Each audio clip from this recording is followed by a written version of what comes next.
ওপৰৱালাই সকলো চাই আছিল 4 বজাত মা দেৱীৰ চৰণত কোন এইজন কি উদ্দেশ্য প্ৰথমে প্ৰণাম কৰিয়া প্ৰণাম ললে হৰি নাম তাৰ পিছত সাফাই অভিযান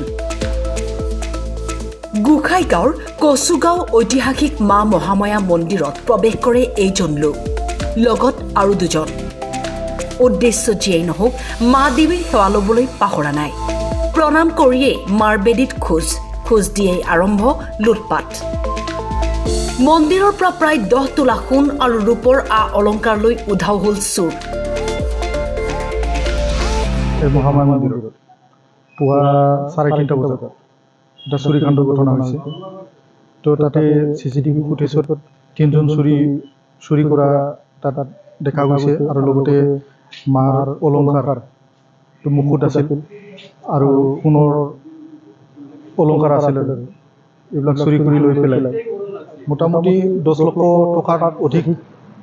সোণ আৰু ৰূপৰ গহনা আছিল আৰু লৈ পেলাই চুৰি কৰি উঠাও হৈছে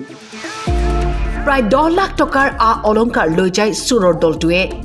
ঘটনাস্থলীত আৰক্ষীৰ দল উপস্থিত হৈ তদন্ত অব্যাহত ৰাখিছে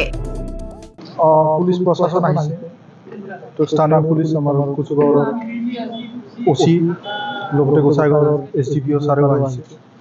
তো ইহঁতে ইনভেষ্টিগেশ্যন কৰিছে তো আমি বিচাৰোঁ যে তো ইহঁতে ভালদৰে ইনভেষ্টিগেশ্যন কৰক আৰু সোনকালে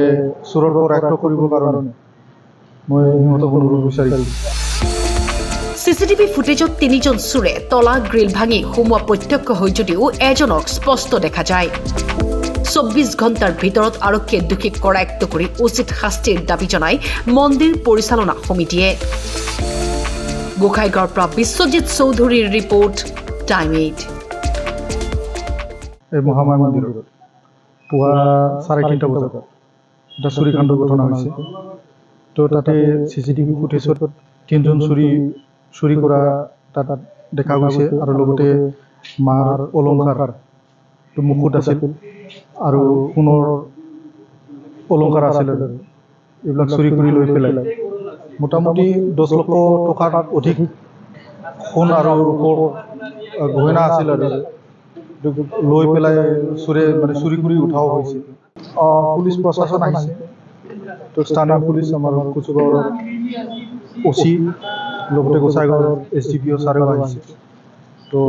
ইহঁতে ইনভেষ্টিগেশ্যন কৰিছে